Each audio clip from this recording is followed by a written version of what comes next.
Chapter 27.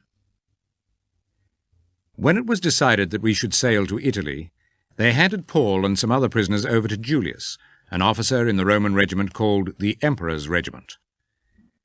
We went aboard a ship from Adramyttium, which was ready to leave for the seaports of the province of Asia, and we sailed away. Aristarchus, a Macedonian from Thessalonica, was with us. The next day we arrived at Sidon. Julius was kind to Paul and allowed him to go and see his friends, to be given what he needed. We went on from there, and because the winds were blowing against us, we sailed on the sheltered side of the island of Cyprus. We crossed over the sea off Cilicia and Pamphylia, and came to Myra and Lycia. There the officer found a ship from Alexandria that was going to sail for Italy, so he put us aboard. We sailed slowly for several days, and with great difficulty finally arrived off the town of Cnidus.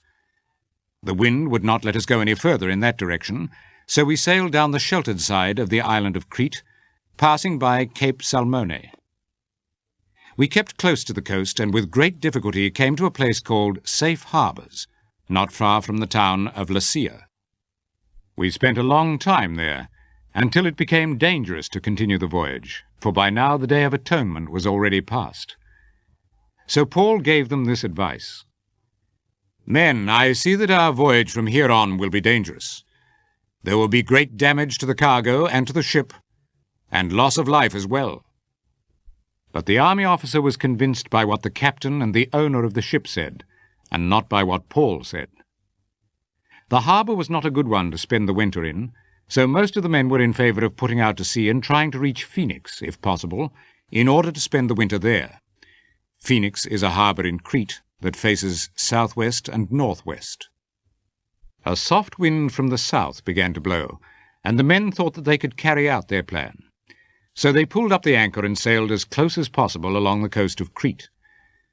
But soon a very strong wind, the one called nor'easter, blew down from the island.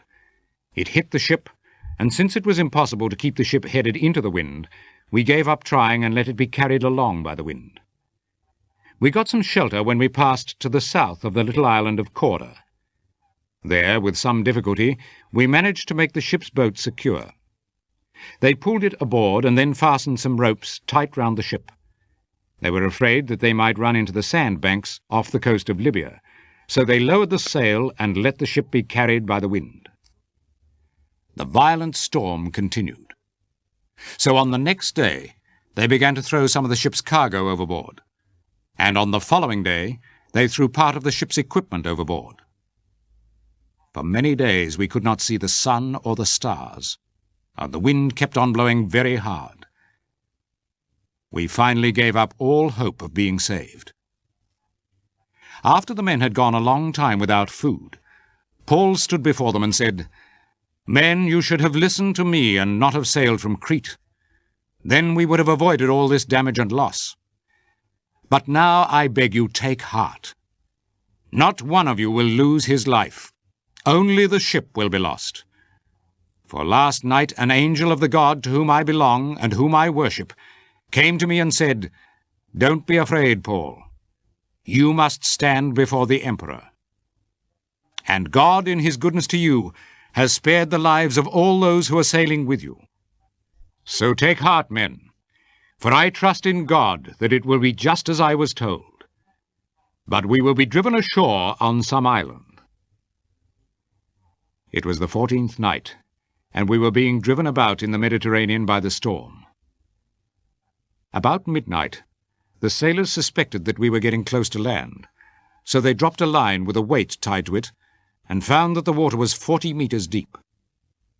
A little later they did the same and found that it was 30 meters deep. They were afraid that the ship would go on the rocks, so they lowered 4 anchors from the back of the ship and prayed for daylight.